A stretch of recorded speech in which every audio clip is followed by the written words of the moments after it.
سلام علیکم دوستانی عزیز، روزتان بخیر شادی باشد. امیدوارم که همه شما خوب تندرست هستین.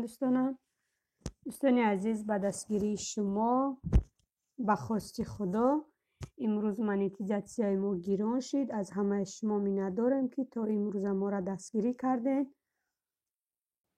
امیدوارم که تا آخر ما را دستگیری میکنین. دختران نامی همی گل کسی میدونه در کامنتاری نویسه نامی ای گل چی باشه. ما راستی نمیدونم نامش چیه. ای گل میخه در یک قطی بود سالی که ما اومدم همی 2-3 برگک داشت در جای خنکی بود. وقتی نگاه میکنم خنک زده است. همی یک برگکش مونده بود.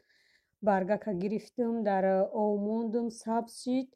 بگم که ریشه کرد کمتر گرفته در انمی قطی شنوندم. ای همی یک برگک انمی گل رنگی درخت شد. بگم قدش 1.5 متر زیاد. اگر که نامش دانه در کامنتاری نویسین. ایجا بعدش نماز شام برآمدم دیم 3 ایتاژ. دخترها اومده خواب بودن در اینجا یک هفته. برآمدم اوبارکه میکنم. گفتم اول بینم هم جاشه جزیر هست نیسته کجاشه تازه کردن در کاره. برآمدم خیلی همه جاش کم کمک پشه ریختگی و توالتو کم کم جزیر اونوالنیکو دوشوایا همش زرد شدگی همش نصیب باشه پگهده تازه میکنم. این روزشتا دیر شد. میفرم کخنی یگان پیچینیا یگان چای کده کده میپزم تا وقتی اوقات کنیم. بعد پگه سحر کتی نصیب باشه بعدی چای خرک سحر همه ایجاره همشه اوبارکه میکنم نصیب. چند کس در کامنتاری سوال دادن که خانه های تختگی میگن مثال ترکن و هرچی داره. راستی 1 سال 2 سال پیشکی بود یا که 3 سال پیشکی بود در همیجا در کخنی پیدا شد. وقتی همو سال تابستان گرمی بد بود در کخنی ایروی چی پیدا شد. ایروی نون ایمی بوی نونه چی قوای میکردین نون و همی خیلی یگان جای جزیر در خیلی دوست میداشتین. بگم که مثلا پیل تاوی و هم خیلی تاو میخوردن. وقتی من میدر اومدم کخنی در تاریکی می اومدن سویت گیران میکردم. یک تنیم تم خیلی هر سو میگریختن اسپید نمیکردی که بینیشونه.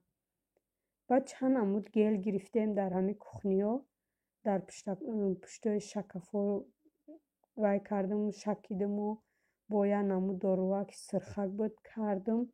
همو تا نیست شد رفت. خانه های تختگی زمستان در گرمک خشروه اتپلینی داره خیلی با اینه که همه قشته ما وای کردم که مثال خانه های تختگی ای چی سبب بیزیبه یا که وقتی تیره ماه میشه ماهای اوگوست سنتیبر هم خیلی خنکی کمتر بیرون که خنک شد. پشه ها پالنی نمیدانم که وای در همه قرقای می تخت ها خوا میرن تا بیستانده به نهایت همی چشم افتاب برآمد تریزاده. بگم که هر یک کامنته ده 1 کیلوی پشه میریزه هر روز. همی خیلی خلافاس میزنم و وای میکنم برایم پشه میزنم تازه میرومشونه با پگه میرم با هم خیلی شیدگی هم خیلی جزیر میشه. همی تیره ماده بگم ماده قین ترکه که همی خیلی به نهایت پشه بسیار میریزه در کامنته ها و کامنته هایی که ای طرفی همی افتاب بروی همی خیلی پشه میریزه که بگم که کم ترک همی تیره ماده قینه دیگه فصلاده بگم آسانه. مثال تابستان در نیسته زمستان در نیسته 1 تنیم تم پشه چوای زرد خونه که گرمی بد باشه با 1 تنیم تم میریزه. اینجا یک پچکه می سویانی تست داشتم رگلی کردم کده هرچی را نمیخرن کودکو اوقاتی هم خیلی چیده بلیچیگ نیستن. میفورشونه که یگان پیچینی به مزه یگان تورتک پیراک هم خیلی و ما بسیارتر همی وقت داشته باشم همی پیچینی تورتای همی خیلی یگان چی پز میکنیم شونه. نمی خیلی دوستانی عزیز пичин бениҳоят пичини бамазза ҳай резонаки хушрӯ омад. какао-порошок, шакар, шир, глазури тайёр кардам. намехе ба хоҳиши дили кӯдако хушрӯтарак шава гуфта намехе тайёр кардам. инара галикоямам хушрӯ омад. дар дурунашон варени себӣ доштум, хеле жидки буд, ғафс хушрӯ. аямоҳо дар дурунашон камакӣ андохтам. намехе дӯстони азиз камтарак ширинӣ пухтам кӯдакода. рости кӯдакояма чанд рӯз дар як бор авқот мехӯранд.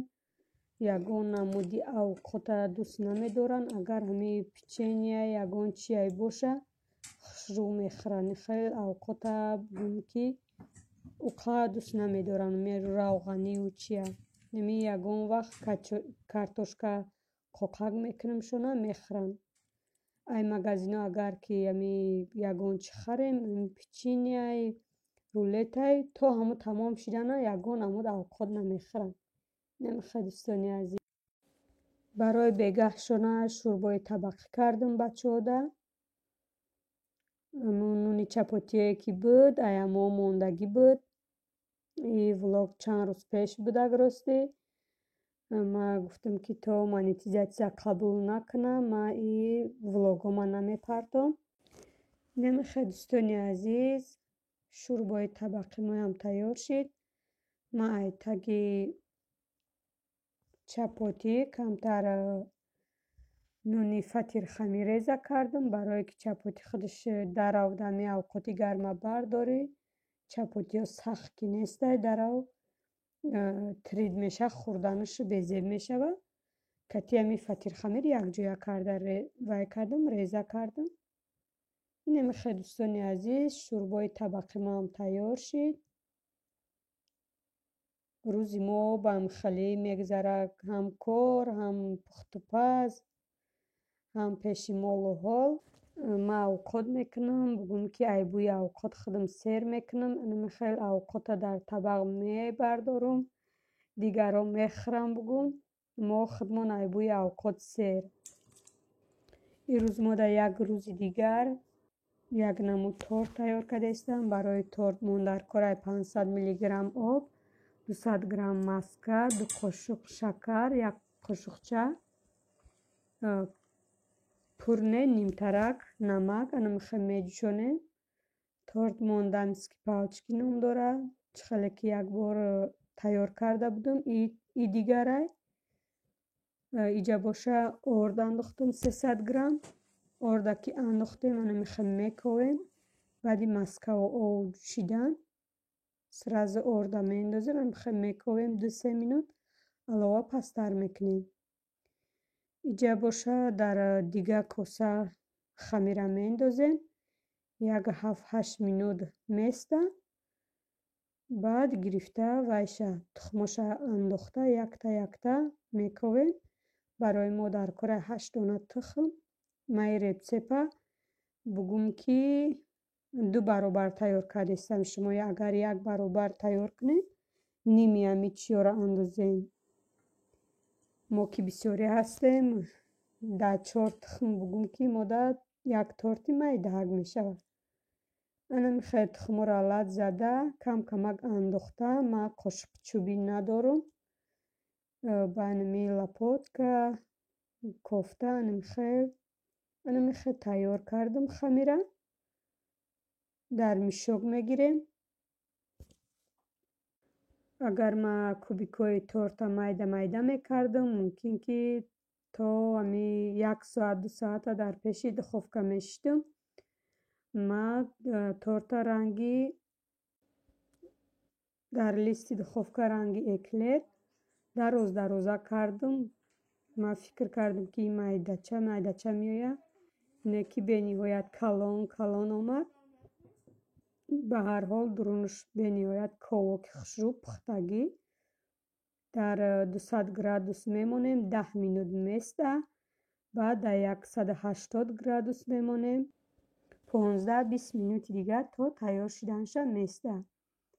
барои кремаш ман 800 грамм сметана гирифтам, як пачкаи 250 грамма сахани пудра. дидем ки шириниш кам боша крема, бо метавонед ки шакар андозед.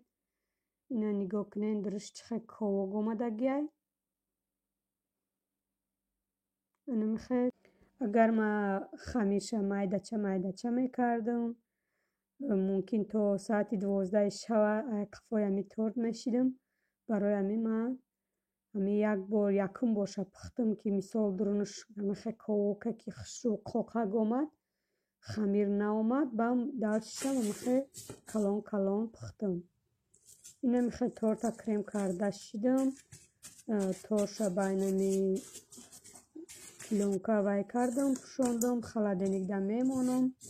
1 соат 2 соат места ва гирифта шоколад о карда мерезам, ягон украшение мекунам. шумо метавонед ки бе украшениям мехе тайёр кунед. ина мехе дӯстони азиз, ман ҳозир формочкаро мегирам. шоколада уже ман о карда тайёр кардагиам. глазура фақат ман ба ҳамин какао порошок, шир, камтар шакар тайёр мекунам. ҷама шоколад доштам, баъди какао порошок мевай камтарак тунуктар омад, бо шоколад андохтам. хушрӯ шид. намехе украшение кардам. баъд ҷа заморозни смородина доштам барои хушрӯ шиданаш. намехел украшение кардам. намехел чиёда бисёр духтарам ҳавас дорад биёи хел кунем болои торда, биёи хелӣ монем гуфта намехел украшение кардам. бисёр ами духтарам вай ҳавас дорад. вақте ман ами кухня омадам, як овқотпазиай, печенипазиай, тортпазиай мада ёрдам мекунад. бисёр нағз мебинад. хай ягон вақт ягон печения, ягон чие барои хӯрдани хучон нишон метиҳем, ҳамаша худаш мекунад духтарам. мода саҳар шид дӯстони азиз. торта барои саҳаршон бачода ҳечӣ накардам. хел ҳам машта як кусоки торт мондам. хай бо овқот доштанд, чанд омоди дига овқот дар холодильник доштанд. ҳозир ягон овқот кунам, овқоташонам мемонанд, тортшонам намехӯранд гуфтам. барои ами саҳаршон тортшонам буридам, чанд омода овқотам доштанд. касе ки чӣ хеле ки хӯрад. намехе торти моам тайёр шид. бениҳоят ковоки хушрӯ, дурунашам бинед чӣ хел хушрӯ омад. шумоам тайёр кунед. бисёр торти ба маззаи хушрӯай. ман ин торт бисёр тайёр мекунам. ай рецепти дигараш мехел кубикоша майда мегирифтам. мехел торти хушрӯ меомад. дар влогҳои пешинам нишон додагиям. рецептш дигар хеле ура. ина мехел дӯстони азиз, дар паноҳи худо бошед. худо нигаҳбони ҳамаи шумо бошад. раҳмат барои дастгириётон. ай ҳамаи шумо миннатдор ҳастем.